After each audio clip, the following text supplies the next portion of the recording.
नमस्कार दोस्तों, आज की कहानी है विक्रम बेताल की नवी कहानी, जिसका नाम है सबसे उत्तम वर कौन।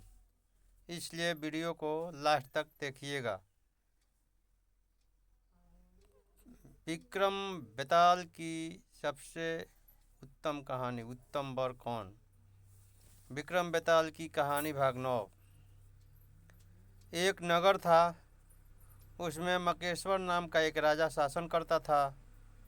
उसकी सुलोचना नाम की एक रानी थी। एक राजकुमारी भी थी जिसका नाम शशिबाला था। शशिबाला में यथा नाम और गुण थे। शादी योग्य हुई तो उसका रूप और निखर गया। शशिबाला के जवन के चर्चे दूर दूर तक नगरों में होने लगे थे। राजा और रानी को उसके ब्याह की फिक्र होने लगी। राजा ने विवाह के लिए चारों ओर खबर फैला दी। नज़दीकी देशों से शशिबाला के लिए ही रिश्ते आने लगे। दूर दराज के राजाओं ने अपनी अपनी तस्वीरें बनवाकर शशिबाला के विवाह के लिए भेजी, पर राजकुमारी को उनमें से कोई भी पसंद नहीं आया। राजा शशिबाला से कहता है, बेटी कहो तो मैं तुम्हारे लिए एक स्वयंवर कराऊं। लेकिन शशिबाला मानी नहीं।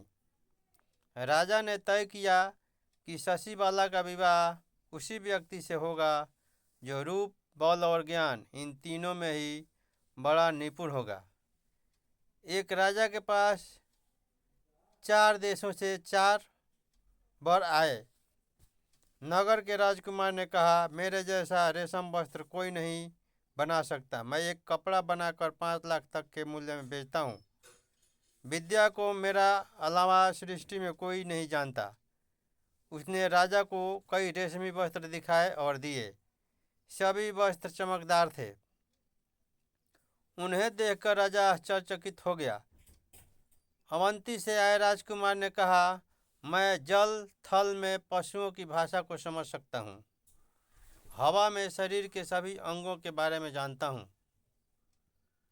मैं राजकुमारी को कभी कोई शारीरिक कष्ट नहीं होने दूंगा।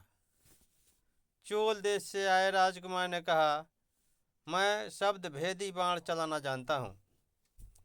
धनुर्विद्या में मुझे कोई पराजित नहीं कर सकता। बंग देश से आए राजकुमार ने कहा, मैं इतना शास्त्र पढ़ा हूँ कि मुझसे कोई शास्त्र विद्या में मुकाबला भी नहीं कर सकता। वेदों पुराणों से लेकर गीतों तक सब कुछ मुझे कंठस्थ याद है।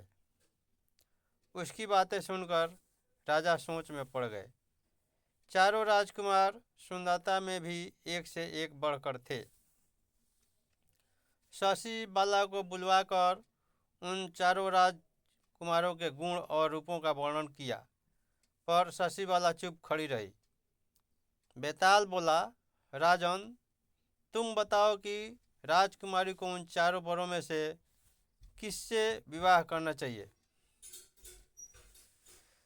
विक्रम बोला, जो राजकुमार कपड़ा बनाकर भेजता है वह शूद्र है, और पशुओं की बात, भाषा तथा शरीर के अंगों के बारे में जानता है वह वैश्य है।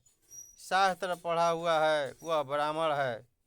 शब्द भेदी बाण चलाना जानता है वह राजकुमारी के लिए सजातीय है। उसके योग्य नहीं है, उसके योग्य है। राजकुमारी उसे ही मिलनी चाहिए। राजा विक्रम के इतना कहते ही बेताल भयानक अट्टहास करते हुए वहाँ से गायब हो गया। दोस्तों, ये कहानी आपको कैसी लगी कमेंट कर बताएं, और अगली कहानी सुनने के लिए चैनल को सब्सक्राइब करें ताकि 10वीं कहानी सुन सके। धन्यवाद। कहानी थैंक यू फॉर वाचिंग।